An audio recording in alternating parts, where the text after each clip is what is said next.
Games Workshop have released their 2022 annual report, and let me tell you, it makes for some bonkers reading. But not to worry, I have been meticulously crawling through this very hefty document so that you don't have to. And it hasn't been too bad, it's only fit to drive a sane man mad. So, you know, have some sympathy for my plight here. And this annual report has generated a ton of discussion in the community. There has been a lot of comments, a lot of discussion about this. And everybody is wrong. Or at the very least, they're just confused. No one really seems to be quite sure about what this report means for the health of Games Workshop, for the future of Warhammer, and what any of this actually means for us, for the consumer, for wargamers. I have seen some people say that this report shows that Games Workshop are doing better than ever, and that they have been therefore completely justified in all of the actions that they have taken over the last year. And yet others still are saying that this report says that Games Workshop are dying, that they are in huge trouble, that things are worse for them than ever before. So let's cut through all the noise, get down to brass tacks, and ask the question. Is Games Workshop in big trouble? Are they dying? Or are they in a golden age of milk and merriment, living the Smurf lifestyle? I'm sorry, when I think Utopia, I think Smurf living. I don't know. I think they had it all figured out. But ultimately, either way, what does it mean for consumers, for you and me? Let's demystify this. So firstly, this report covers the 1st of June 2021 to the 29th of May 2022. So what that means is that we're not seeing any Horus Heresy numbers here. This sucks. I'm really curious to see the Horus Heresy numbers. I'm just gonna have to wait another 6 months or so. But anyway, what does this annual report actually say? Well, it gives us a glimpse into the future of Warhammer. Because indeed, Games Workshop have taken the Warhammer Plus motto and grafted it on to their core business motto and strategy. The future is more Warhammer, more often. I hate this. So personally, I think the release schedule for Warhammer is too much. Games Workshop have been saturating the miniature wargaming market for a while now, and it has only gotten worse. It seems like every single day there is a new model or release coming out. It's relentless. And I really think the Games Workshop would benefit from slowing down and reevaluating some of their properties, some of their releases, and giving people space to relax and to build and paint some of their existing models. We don't need more Warhammer more often. We need some Warhammer better rules, or some Warhammer lower prices, or some Warhammer no Space Marines. But I guess this is why I'm not in corporate model manufacturing. Seriously though, I do think that their current release schedule is overwhelming right now, and it's only gonna get worse. This is something I suspected, especially now that Horus Heresy has been made a part of the core business strategy of Games Workshop. This is an entirely new line of miniatures. We're gonna be seeing tons more stuff coming out for this over the next year. This is like a potential third more miniatures coming out for Warhammer stuff, which is it's a lot. Once we start getting Horus Heresy specialist games, that's when we truly know that we are in hell. Oh, and yes, before I forget, Horus Heresy has indeed graduated to the big leagues officially. They are now listed in the core products by Games Workshop in the annual report. So congratulations to Horus Heresy. No longer just a sideshow at Forge World. And Discourse's patented theory of Games Workshop's business cycle is currently remarkably on point. But it does make sense. The Games Workshop are looking to basically, I was going to say double down, but really it's quadruple, it's bipple, it's nipple the number of releases that they used to have over 10 years ago. And the reason for that, the reason that this report makes clear, is that they are still dedicated to a terrible business model. And we see it in their numbers. That's right, it's the accountant's favorite part of the video. At a high level, their core business is down. So last year, their revenue was £353 million. Not bad. But this year, it was up to £386 million. That's good for Games Workshop, right? Well, not exactly. Because even though their revenue was up, their operating profits were down. They have gone from £136.7 million to £131.7 million. This isn't good for Games Workshop. Now, some commenters are using this to say that it means the Games Workshop are in big trouble, that it means the Games Workshop are dying. Whereas others are saying that this is all to be expected, that this is part of a COVID bubble that did exist and has now burst, that things are simply normalizing, and both are wrong. Let me explain. So yes, firstly, there was indeed a Warhammer COVID bubble. Over COVID, more people were buying Warhammer, they were painting Warhammer, they were not really playing with Warhammer. But there was more Warhammer about. It was a good time to be a member of the Starfleet crew. That's Warhammer 40k, right? But that bubble has burst. And put simply, growth of the miniature wargaming part of Warhammer is slowing. It's actually contracting. This year, it's down. And that part of Games Workshop is core to their business. And ultimately, it is the most important part of Warhammer for Games Workshop. For now, more on that later. Now, the reduction in profit the Games Workshop have seen this year is likely down to an increase in manufacturing and raw material costs. It has, after all, been a rough couple of years for everybody, except for the oil and energy companies. They seem to be doing very well. But okay, we all expected Warhammer to stop growing after COVID. Or at least I did, because Games Workshop didn't take any substantive actions to actually try and grow the miniature wargaming hobby over that period of time. And this bubble bursting isn't fatal to Games Workshop. But a word of caution to this tale. Just because something is expected doesn't mean it's not still bad. Let me be clear, this report is still bad for Games Workshop from a business perspective. So obviously, infinite growth is impossible. But 2 points. A, I do think that there is personally a lot of growing that Warhammer can continue to do if Games Workshop were to radically rethink their business model. Personally, I know like 3 or 4 people who would be playing Warhammer right now, but for the price. And B, there is a ceiling to growth of all things, except for my desire to be that donut. Unfortunately though, we don't live in a system that accepts that reality. Games Workshop are a public company, they have certain obligations. Shareholders expect endless growth. They are the Tyranids, and we're the victims. We're the guys who get eaten by the Tyranids. That one's me. So Games Workshop, in a perfect world, would have wanted more growth this year, regardless of reality, and they are being judged for that lack of growth. Even in the report, they acknowledge this. They say that they have plenty more growing to do. But that has not placated shareholders, apparently. Shareholder value is down really significantly this year. It's almost back to 2019 levels. And here's another thing that I think almost everybody is missing, but it forms the core of this report. Not all years are created equal.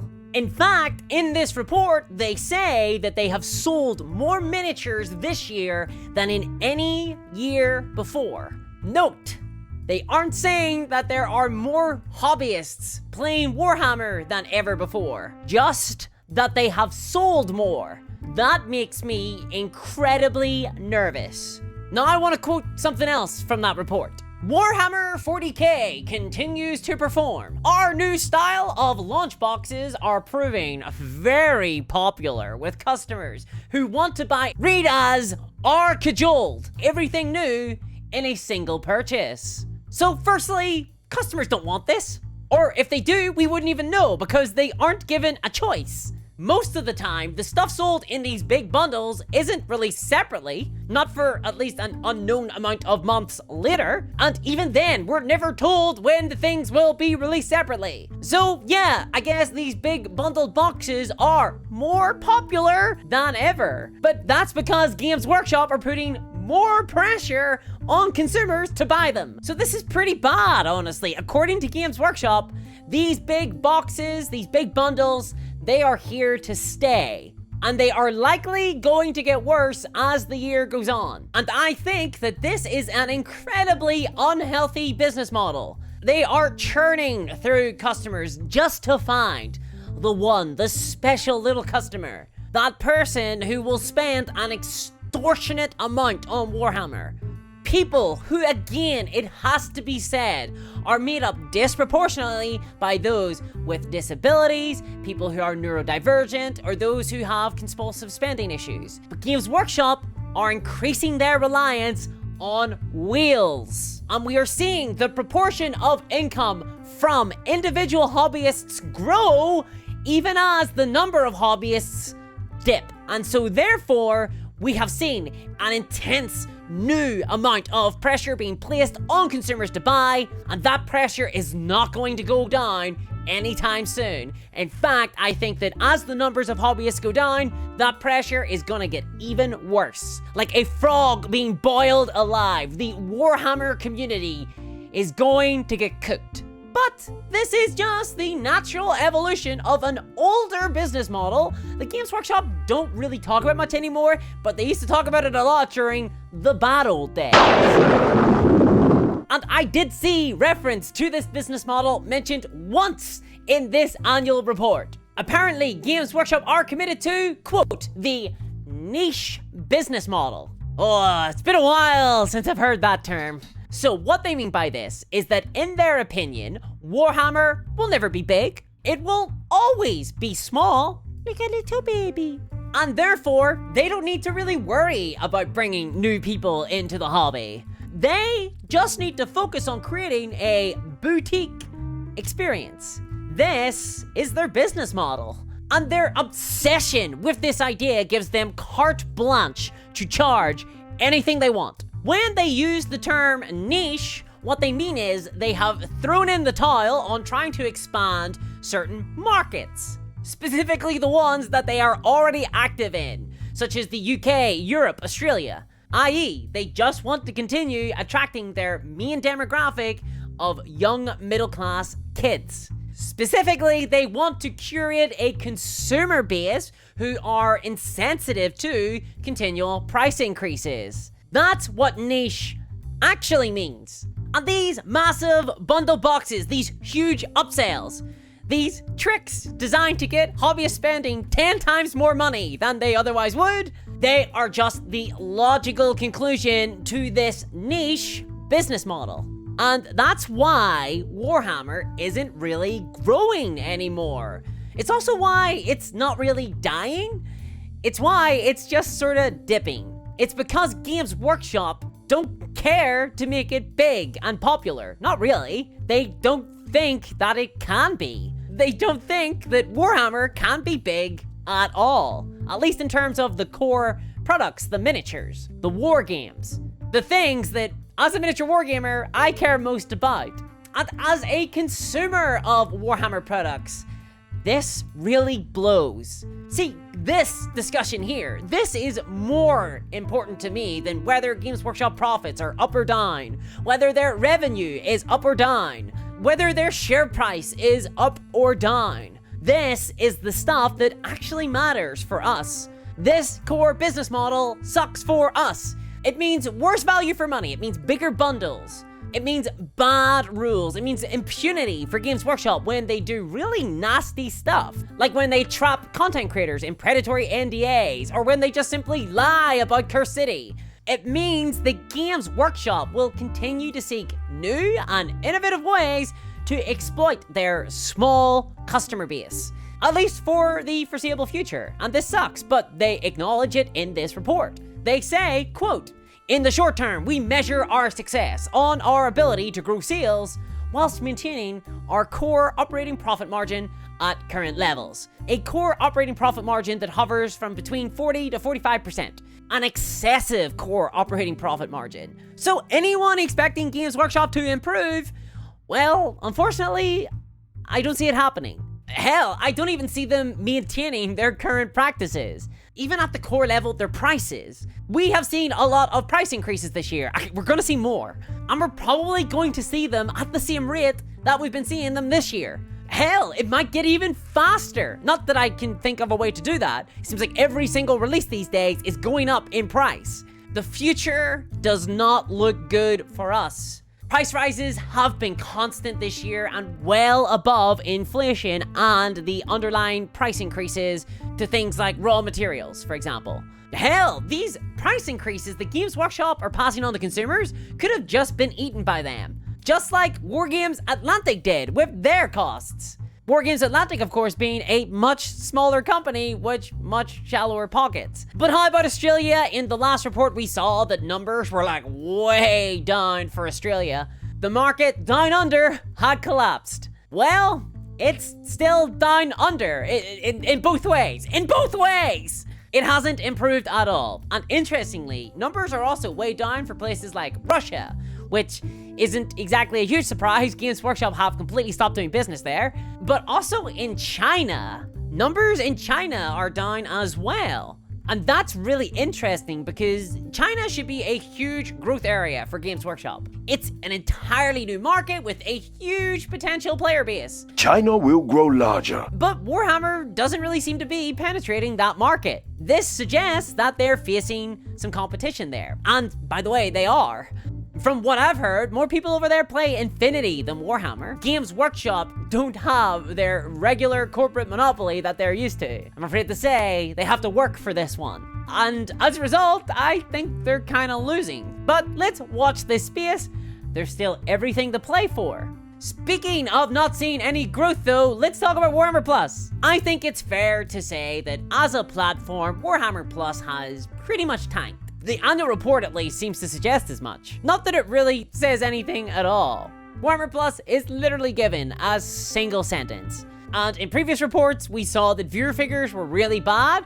They didn't even report them in this one. Now, that said, Games Workshop do commit to the platform. They say, quote, "The exciting content delivered through Warhammer Plus will remain an integral part of our digital offering and how we share our IP." They sort of have to say that. It's still early days, so gonna watch this space. I would speculate though that as a service, Warhammer Plus doesn't have a lot of value to add. It's like filming the 7th unboxing video of a product, there's just no point. And it has eaten up far more resources than it deserves to have done so. It is very likely that this thing has not paid for itself. And there's no talk of like future animations or new shows or anything in here. So pretty bleak for Warhammer Plus. However, one area the Games Workshop have seen completely unmitigated growth in is licensing. As Games Workshop say themselves, quote, "Warhammer IP is rich, vast, and endless. So as we do more projects, it is important that we are focused on exploiting it all."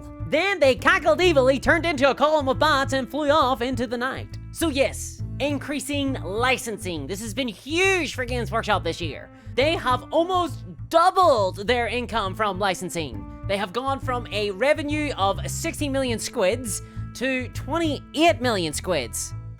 It's a lot of squids. Now, this is obviously still a very small proportion of their business, but it is increasing at a very fast rate. And licensing is super attractive to a company like Games Workshop, because unlike miniature manufacturing, there are no costs. In fact, licensing is almost all profit because there are no direct costs to a business receiving licensing royalty income. So this looks like Games Workshop are steering towards licensing as a source of future business revenue to counteract the increased costs of their core business. And also, added extra, licensing has a much higher roof than miniatures. There is way more room to grow.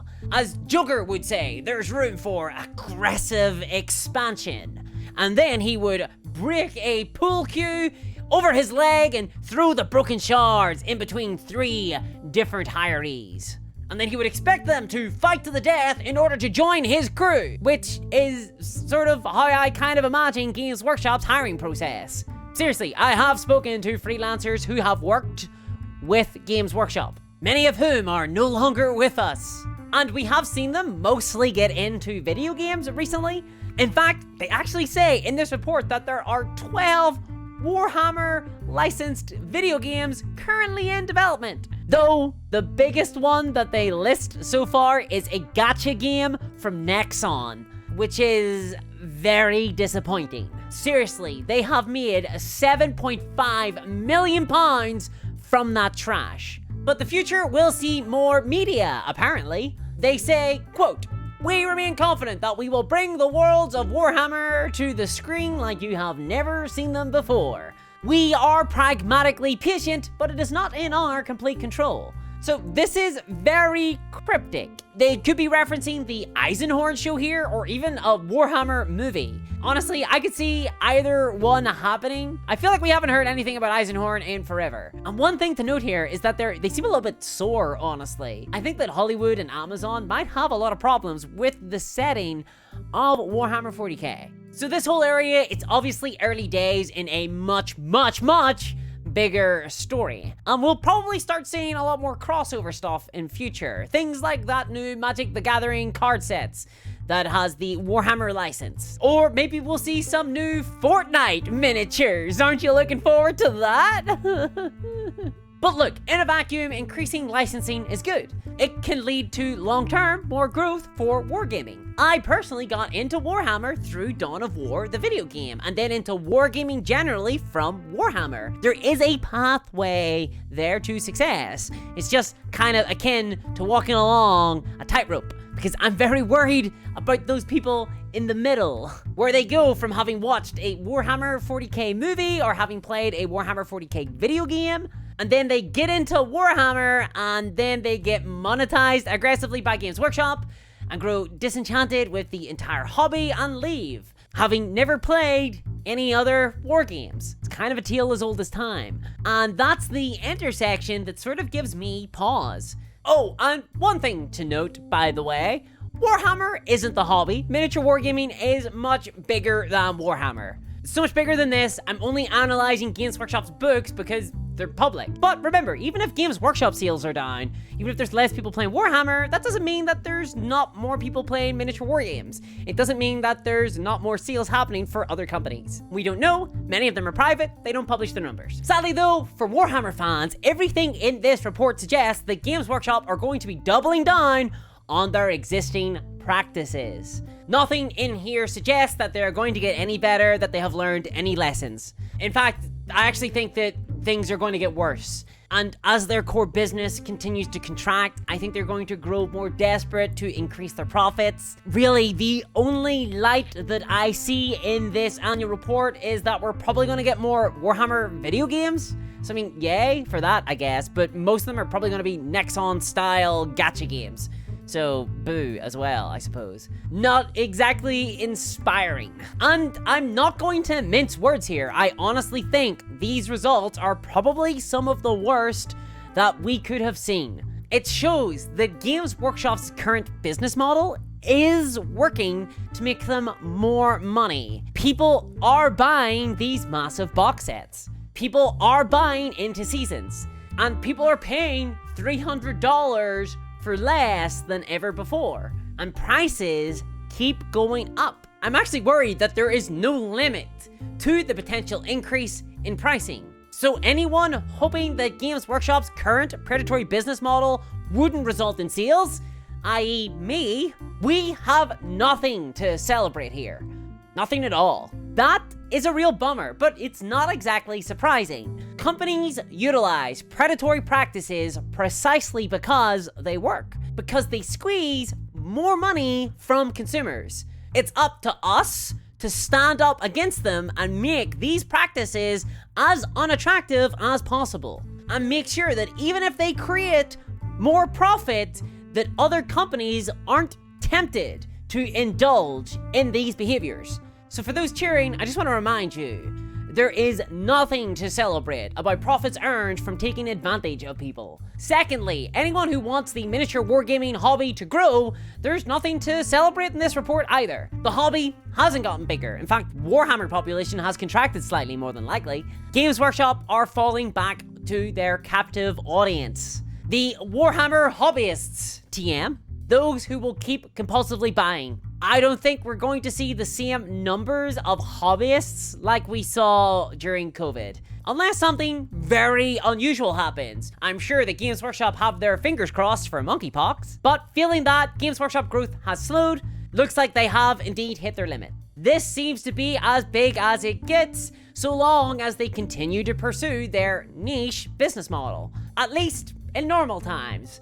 But here's the thing, we are not entering normal times. We're entering very unnormal times. There is an incredibly severe crisis looming on the horizon, one that I think will massively impact the toy soldiers miniature war games industry. Recession is here and people are struggling to pay their bills. Never mind buying miniatures. As consumers, we're going to need to demand more from our hobby industry. We're going to need to demand more from companies like Games Workshop and others. It's more important now than ever. And I have to say, I'm actually really pleased with the channel. I think we are building an incredible community and movement here. So thank you so much for joining me on this journey. In fact, I recently quit my job in order to focus on this channel full time, which is obviously a huge, terrifying risk in this current climate. So if you do want to help the channel and support my goal of advocating on behalf of miniature wargamers, please check out my Patreon at patreon.com/discourseminiatures. I really appreciate that. And if you want to see my discussion on a massive secret of Games Workshop, one that I think reveals their entire future business strategy that this report seems to be totally in line with, then check out this video here. And as always, a huge thank you to Steven Jackson, Sonic Bread, and Beauregard Quitman. Thank you so much, guys, and a huge thanks to all of my patrons, and I'll catch you next time. Bye-bye!